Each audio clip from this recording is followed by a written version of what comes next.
Alright, so today we're going to be talking about long division. The purpose of long division is to find zeros of polynomials. This is similar to synthetic division, but in my opinion, I like synthetic division more because there's less room for error. But they essentially do the same thing. You can pick whichever one you like. Or, if you're in a math class, your teacher will force you to know both of them. Yay, math class.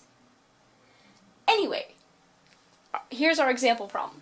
Is x squared minus 3x minus 10 divisible by x plus 2? Now, essentially what this problem is asking is x equals negative 2 a root of x squared minus 3x minus 10? So the way you can understand this is we can rewrite this function as an equation. Y equals x plus 2. If we plug in negative 2, we end up getting y equals 0. Now we know that roots are where a function hits the x-axis, otherwise known as where y is 0. So our roots are always going to be the opposite sign of this number. Okay, so we got that down. So on to with long division. So perhaps in elementary school you learned how to do long division with numbers, like 7 divided by 24. You would find how many times can 7 go into 24. 3 times, alright, so 3 times 7 is 21. Subtract that, you get 3. You just keep going and going and going until you get a remainder of 0. That's the same thing we're going to be doing here, only we're going to be using polynomials.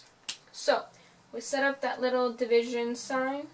We put in what is being divided in the division sign, and then we put what is being divided by outside of the division sign.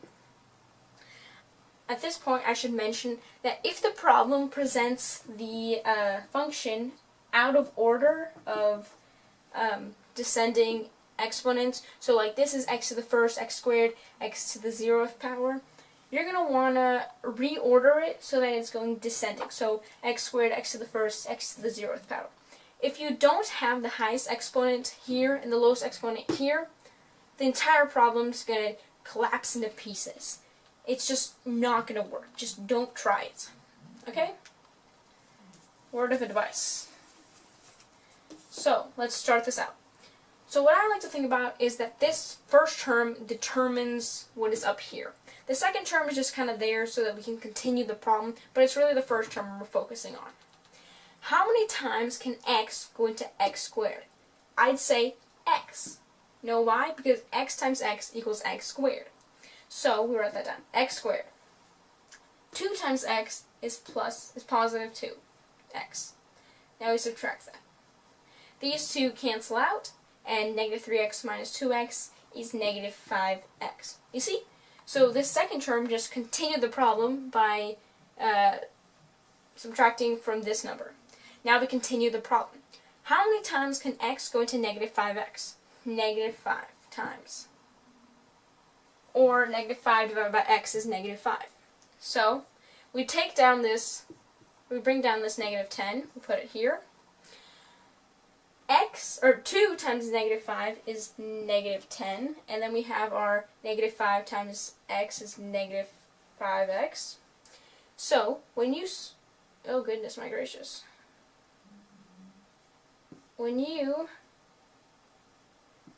subtract a negative number, that's really like adding it, so negative 5x minus negative 5x is 0, negative 10 minus negative 10 is 0. Now, we've got a remainder of 0, and that means that it is divisible by x plus 2. Had we gotten a remainder of something like negative 2, you would say it's not divisible, but you would write out x minus 5 minus 2 over x plus 2 as what x plus 2 times this number to get this function. I hope that made sense. It's kind of like if you have a number that isn't divisible by 7, like 7 divided by 24, and then you put in 3 because that's how many times it can go in, so you end up with 3, and then you just have to keep going and going and going. You could also write this as 3 3/7, because you know you can't leave this 2 out on its own. It's not x minus 5 minus 2. This 2 is still being divided by x plus 2. You just can't divide negative 2 by x. That's why the problem has to stop. Before, you could divide negative 3x by x, x squared by x, but negative 2, a constant, you can't divide that by a variable. That's why you have to rewrite it in this form. With numbers, you can just keep going, just add a decimal point, just add a 0, and just keep going and going and going, but that doesn't apply in long division. Okay, so that's basically how you use long division to find zeros of polynomials.